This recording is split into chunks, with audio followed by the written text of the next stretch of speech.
Welcome back to Guidancy Education channel. In this video, we are going to see the relation for refraction at spherical surface.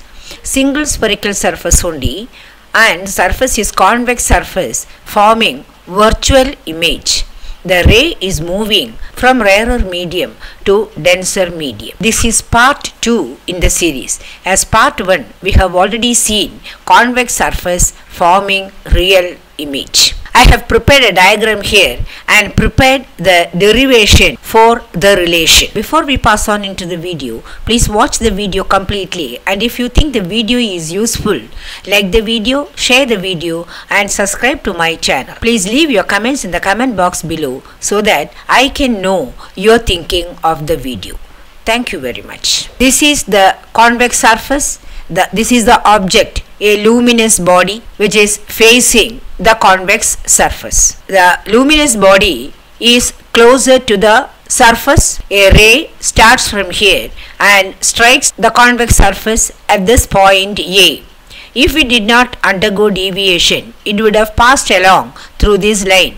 But since it is entering the denser medium, it bends. N dash is the normal that is drawn at this point, and as we already know, the normal drawn to a spherical surface at any point will pass on along the radius of curvature. Radius of curvature is marked here as C. This ray, which ought to have passed along this line, bends towards the normal, and this angle is the angle of refraction, DAC.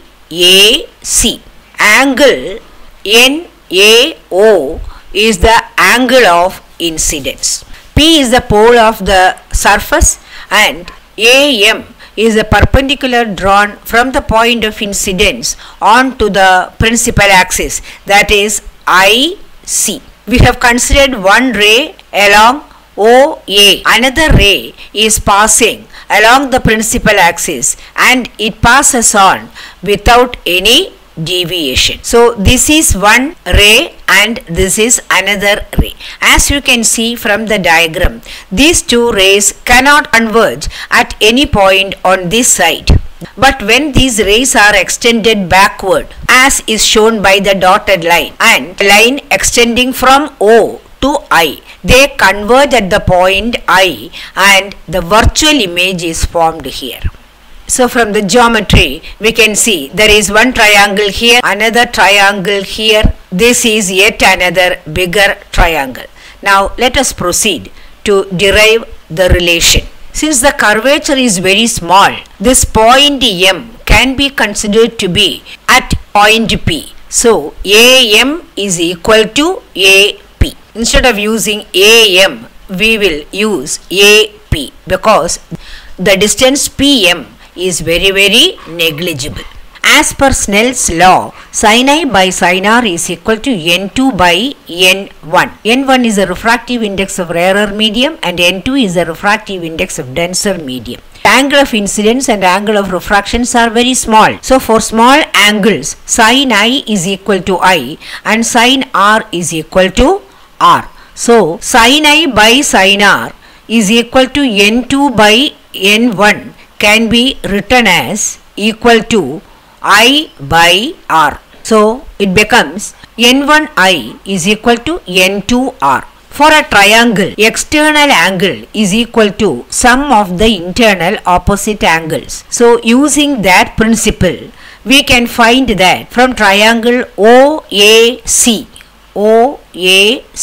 angle of incidence I, which is the external angle for this triangle, is equal to the sum of angle alpha and gamma. So I is equal to alpha plus gamma. Similarly, R is the external angle in the case of triangle IAC. So from that we can write R is equal to beta plus gamma. These two angles. This angle alpha, beta and gamma are all very small angles. So tan alpha is equal to alpha, tan beta is equal to beta, tan gamma is equal to gamma. From the geometry, we can write tan alpha is equal to AP by PO. Similarly, tan beta is equal to AP P by Pi, this angle, and tan gamma is equal to AP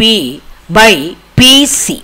But tan alpha is equal to alpha and tan beta is equal to beta and tan gamma is equal to gamma, as these angles are very small.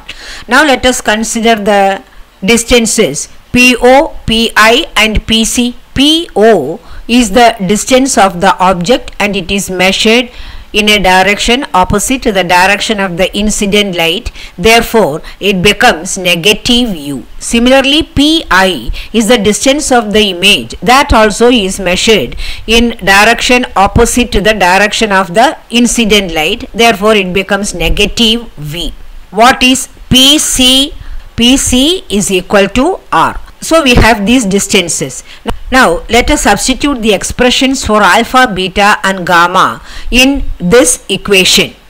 N1I becomes N1 into AP by PO plus AP by PC, because I is equal to alpha plus gamma.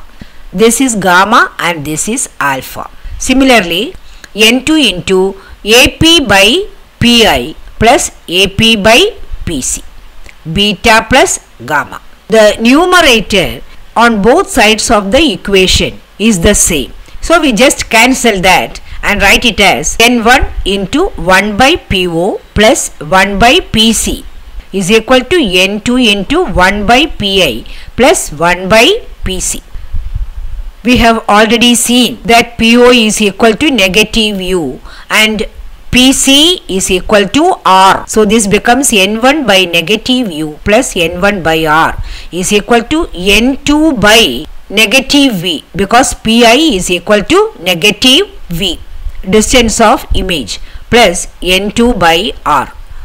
These two quantities have the same denominator. So we bring it together. What do you get? N1 by negative u minus N2 by negative v is equal to, we have brought this quantity over to this side, so it becomes negative, is equal to N2 by R. This quantity is taken over to the right hand side, so it becomes negative, minus N1 by R.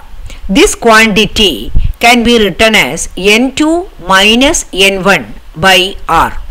Now let us see how this can be further simplified. Here you have a negative and here also you have a negative sign. This expression becomes N1 by negative u plus N2 by v. This minus and this minus makes it positive.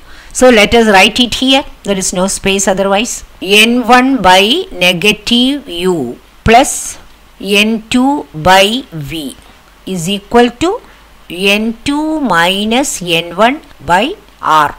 Please bear with me, there is no space here, that is why we are writing it here. So this is the relation that we get for refraction taking place at convex surface where the image is virtual.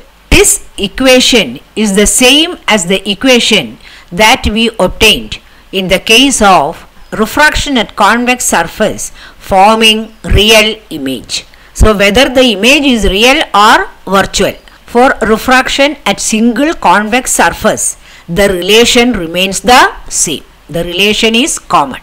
So this is the relation. I hope it is clear. We have given this video as part 2. Part 1, we have discussed for convex surface forming real image. This is for virtual image. We have given it as part 2. I hope it is clear. We will meet in the next video where we will discuss other possibilities for refraction at spherical surface. Thank you.